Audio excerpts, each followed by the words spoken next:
Hey, tubers! A lot of people have been asking me what my top 10 TV shows are, and this is a video that I've been meaning to do for a while.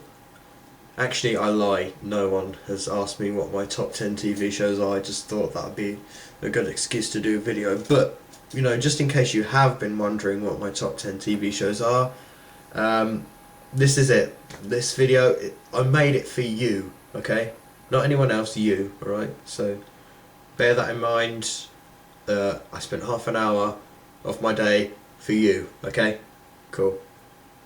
So this is my top 10 TV shows. I'm going to explain to you why. It's probably going to go across into two videos, but I'm just going to play it by ear today. So, here we go. Now, it's been years since I actually sat and watched an episode of Beyblade, but I think like a lot of people my age, I went through a little phase when I was like 8, 9, where I was obsessed with Beyblade. I had Beyblades, like actual ones, and I watched Beyblade, and all that.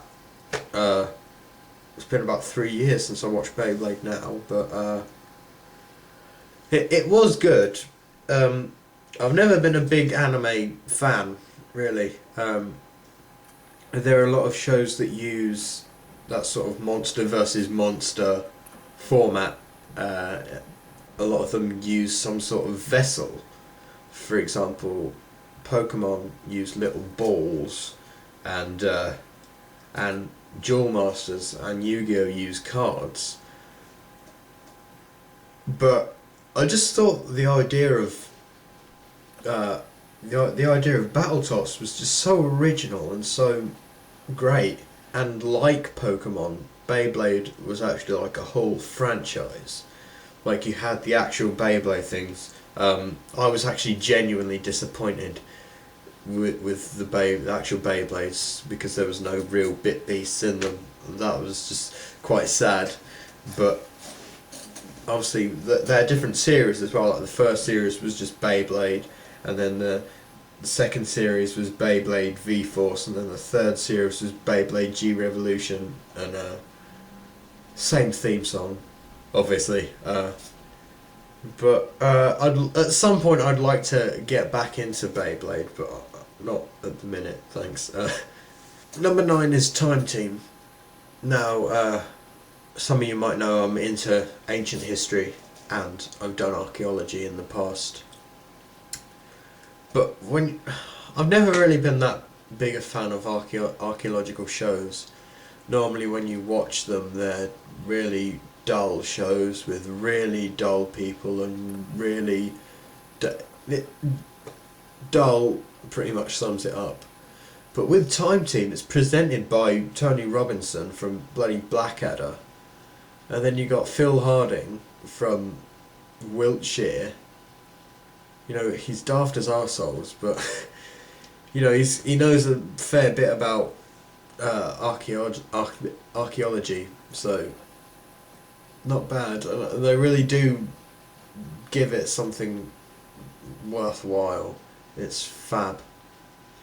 The Big Bang Theory. Anyone that doesn't know, The Big Bang Theory is a show that's written by the same people that write Two and a Half Men, and I know Two and a Half Men is actually an incredibly popular comedy, but I don't find it that funny, to tell you the truth. But The Big Bang Theory, it uses the same kind of humour, only what makes it so much better is the fact that the key characters are like science, maths, history, comic book nerds, and it just works on a whole more intelligent level, and which gives you an option. You can either you either don't understand what they're going on about and you find that funny, or you do understand what they're going on about and the jokes actually make sense to you. And I think that's great how they've done that. I mean, I don't know whether that's intentional. The writers have got to be pretty smart. Number 7 is Happy Days.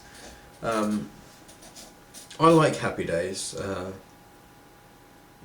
The humour of Happy Days is very, very outdated.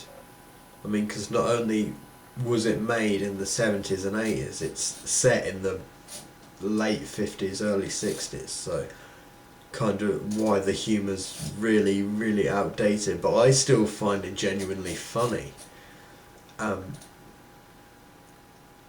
Like most people on this planet, and you can probably tell this from my username, but I'm a big fan of Fonz.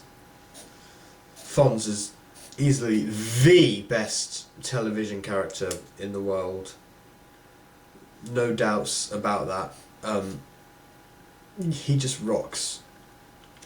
And they use Fonz to an advantage, because there are people that absolutely worship him. There are people that follow his every move and just listen to everything. Say, oh yes, yes Fonzie, yes, yes, yes, yes, yes. And they kind of they put morals in the show, and they sort of make Fonz say them. They make Fonz say that smoking isn't cool. They make Fonz say that eating vegetables is good, and it's brilliant how they do that. They're geniuses in that sense, really.